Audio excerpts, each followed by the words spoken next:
ಹೇಳ್ರಪ್ಪ, ಕೊತ್ತಂಬರಿ ತಿಂದ್ರೆ ಏನೇನಾಗ್ತೈತ್ರಪ್ಪ ಹೇಳ್ರಿ. ಹೊಟ್ಟಿ ಸಮಸ್ಯೆ ಇದ್ರೆ ಕೊತ್ತಂಬರಿ ತಿನ್ಬೇಕು. ಅದರೊಳಗೆ ಹೆಚ್ಚಿನ ಫೈಬರ್ ಇರ್ತೈತಿ, ಹೌದಿಲ್ಲ? ಹೊಟ್ಟಿ ಗ್ಯಾಸ್, ಹೊಟ್ಟಿ ಏನಾರ ಅಪಚನ ಆತಂದ್ರೆ ಕೊತ್ತಂಬರಿ ತಿಂದ್ರೆ ನಿಮ್ಗೆ ಆರೋಗ್ಯ ಬರ್ತೈತಿ, ಹೌದಾ? ಮತ್ತೆ ಏನಾಕೈತಿ ಕೊತ್ತಂಬರಿ ತಿಂದ್ರೆ?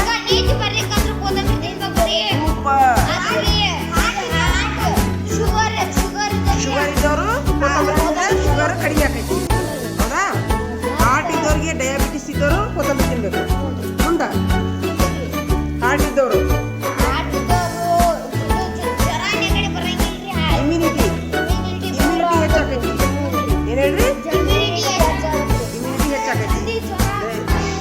ಯಾರ ಎಕ್ದಮ ಜಡ್ ಬರಂಗಿಲ್ಲ, ಇದು ಬರಂಗಿಲ್ಲ. ಏನಪ್ಪಾ ಅಂತಂದ್ರೆ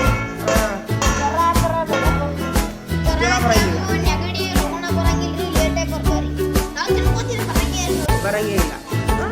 ಇದಕ್ಕಂತಂದ್ರೆ ನೋಡ್ಬೇಕು ಜಡ್ ಬರ್ತದೆ ಕಲಿಪಿಲಿ. ಇಮ್ಯುನಿಟಿ ಹೆಚ್ಚಾಗ್ತದೆ. ಆಮೇಲೆ ತ್ವಚೆ ಚಂದ ಆಗ್ತೈತಿ.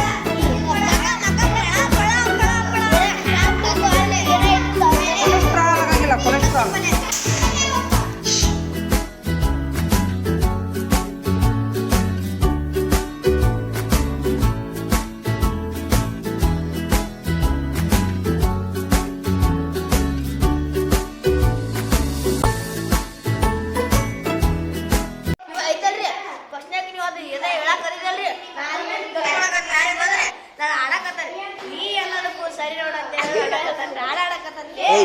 ಏನು ಹುಚ್ಚ? ಸರಿ, ನಡಿ.